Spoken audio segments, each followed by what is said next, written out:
realidades e interpretaciones según el contexto. Esa es la conceptualización que el profesor Enrique Dussel le da a los símbolos.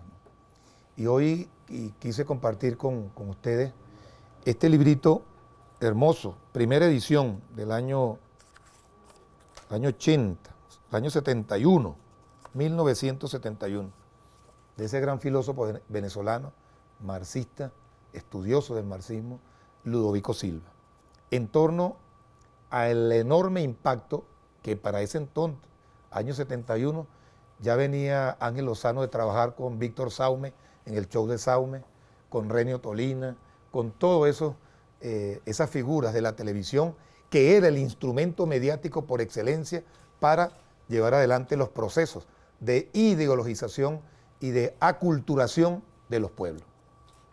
En ese momento, Ludovico hablaba y alertaba sobre lo que significaban los cómics, esos personajes simbólicos del capitalismo, Superman, Batman, el Fantasma, Lorenzo y Pepita, el Pato Donald, Rico MacPato. Y allí se fijaba, en esas apreciaciones de Ludovico, el concepto de subdesarrollo en nuestros pueblos y la cultura del capitalismo. Ese es el sentido. Y voy a leer algo aquí que Ludovico expresa al final de su obra. Es preciso, dice Ludovico, inventar tácticas para el combate ideológico que no se limiten al lanzamiento de consignas manualescas. De esto se está dando cuenta, como decimos, los revolucionarios latinoamericanos y los científicos sociales. Lo voy a detener ahí la lectura de Ludovico. El rol que en ese entonces jugaban los medios de comunicación, en este caso la televisión, que suprimió la interpretación que uno hacía del mensaje que venía de la radio por la imagen. Ahora eso lo rebasó en creces las redes sociales. Y en ese sentido, cuando uno ve cómo se conforma una estructura de valores, y sigo con los símbolos que de alguna manera vienen a conformar estructuras de valores en los seres humanos y en las sociedades. Pierre Bourdieu, que también hace un trabajo importante, pensador francés, déjeme ver si consigo aquí, en lo que él llama sobre el poder simbólico, los sistemas simbólicos como estructuras estructuradas. Y dice Bourdieu, los símbolos son los instrumentos por excelencia de la integración social en cuanto a instrumentos de conocimiento y de comunicación. Y más adelante dice Bourdieu, en este capítulo, intelectuales, política y poder. Pierre Bourdieu, director del Collège de Francia de Actes de la Recherche en Ciencias Sociales. Debe ser de la Academia de Investigación de Ciencias Sociales y del Centro de Sociología Europea. Dice aquí más adelante Bourdieu, la cultura dominante contribuye a la integración real de la clase dominante. Esto en función del papel de los símbolos, asegurando una comunicación inmediata entre todos sus miembros y distinguiéndolos de las otras clases, a la integración ficticia de la sociedad en su conjunto. Así pues, a la desmovilización, falsa conciencia entre paréntesis, de las clases dominadas. Dice Bourdieu, la cultura con sus símbolos dominantes impone a su clase la integración, la aglutina, la agrupa. Y por otra parte, con esos símbolos desmoviliza a la clase dominada, y determina la legitimación del orden establecido por el establecimiento de distinciones, es decir, jerarquías, y la legitimación de esas jerarquías, los símbolos. Lo hablamos en el programa pasado y en el encuentro de intelectuales que se hizo acá en Venezuela en estos días, reflejaban un poco el papel de esos símbolos, el papel del sentido, el sentido que se le da a los símbolos, y me voy a remitir aquí al sentido que es aquello que el ser humano desde su mundo, es decir, desde la estructuración de su realidad, le da a la realidad. Como yo, desde mi mundo conformado por una estructura de valores, le doy sentido a la realidad. Entonces yo me pregunto, ¿cuál es el sentido del poder que tiene un empresario? ¿Y cuál es el sentido del poder que tiene un revolucionario? Haciendo una abstracción aquí de las dos concepciones, de la misma categoría, del mismo símbolo, el poder.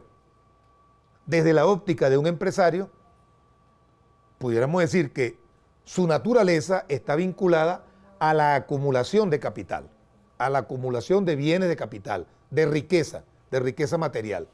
Y con esa acumulación de capital y de riqueza, él construye su mundo ficticio de felicidad, construye su realidad.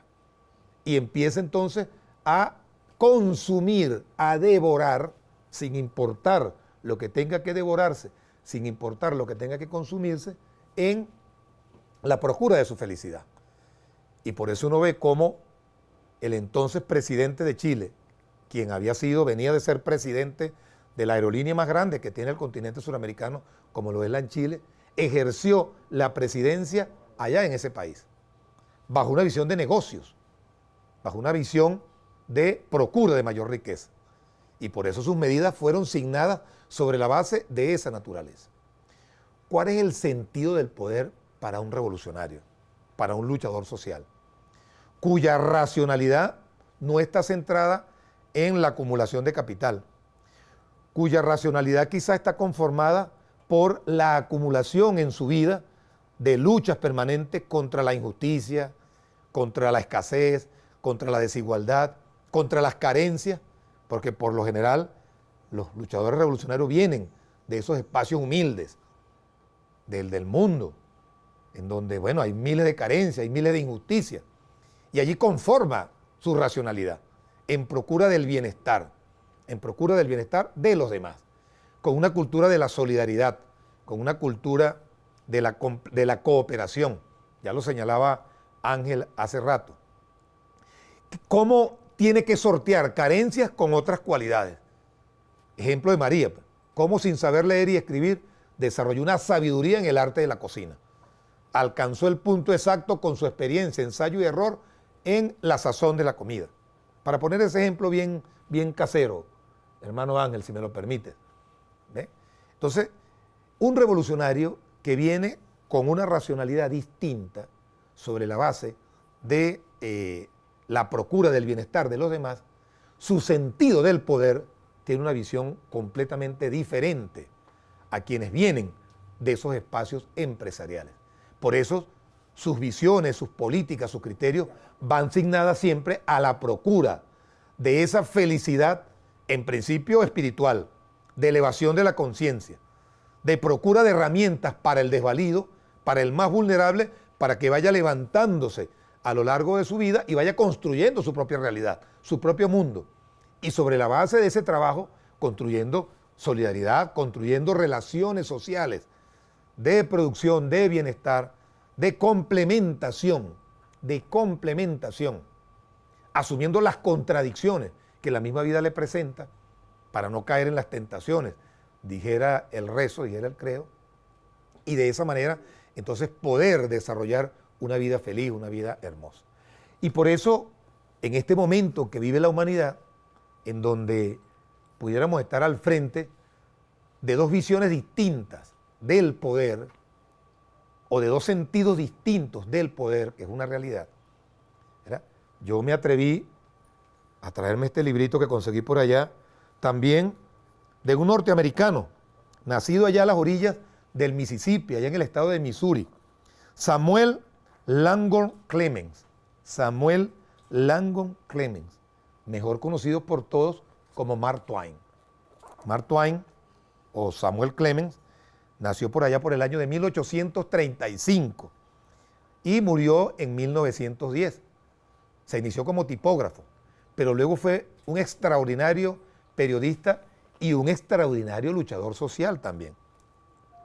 Y señala aquí en esta obra que creo en estos momentos es importante revisar, antiimperialismo, patriotas y traidores.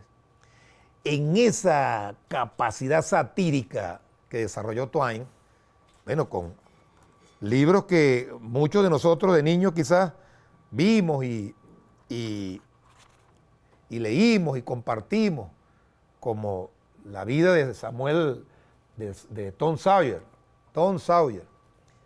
de Huckleberry Flynn, y otras obras que destacó Twain en su obra mordaz contra el imperialismo, contra los imperialismos todos, incluso hace en esta obra unas apreciaciones sobre patria y sobre patriotismo que al principio pueden ser chocantes. Ese era su fuerte, cómo chocaba él al otro, al lector, y luego lo recogía en su visión de la categoría que quería desarrollar.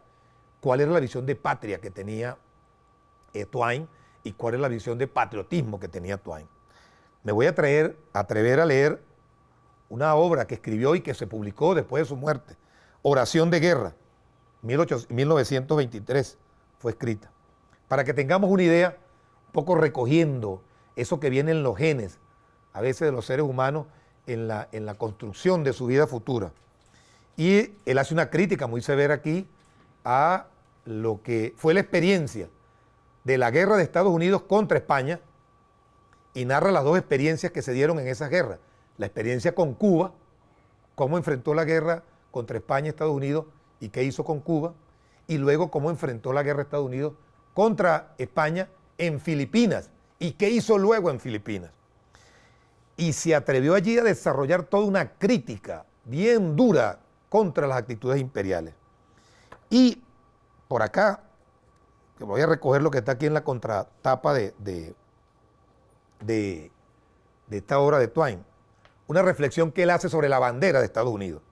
Dice aquí Twain: la nueva bandera de los Estados Unidos, esto fue después de la guerra con Filipinas, debería ser con las rayas blancas pintadas de negro y las estrellas sustituidas por un cráneo y dos huesos cruzados. Usted interprete lo que quiere interpretar allí. Mark Twain, antiimperialismo, patriotas y traidores.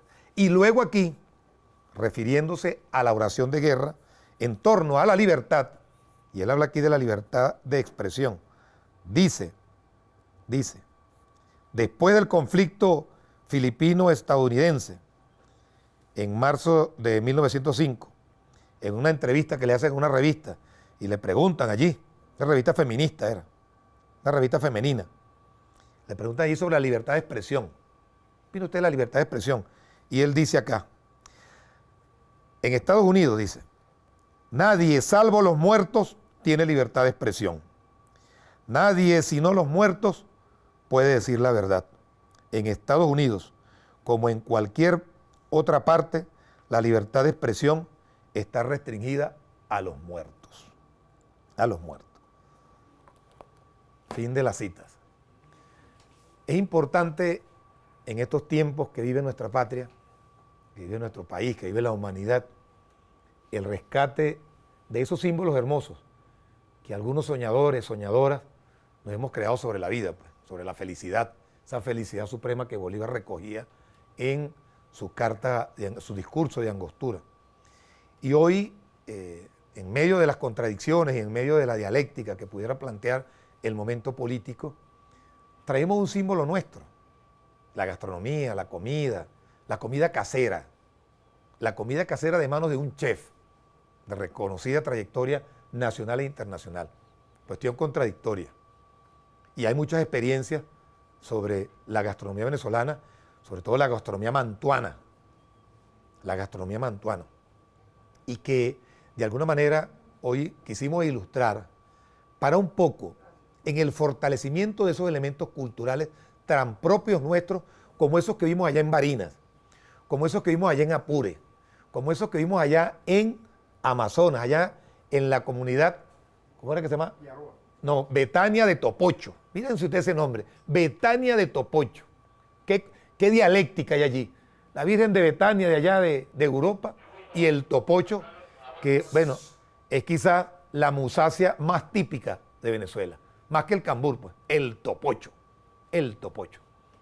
En esa dialéctica muy propia nuestra, que pretende recoger José Manuel Briceño Guerrero en sus 3 Minotauros, y que después Ludovico critica rudamente en esa obra que hizo para criticar el discurso salvaje de Briceño Guerrero. Bueno, esa es la venezolanidad. Esa es la venezolanidad.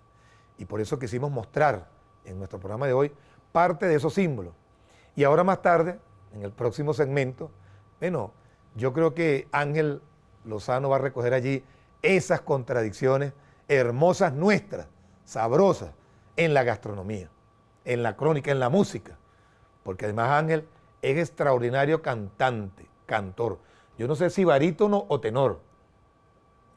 Él dice que es una mezcla de ambos. Es una mezcla de ambos, entre barítono y tenor.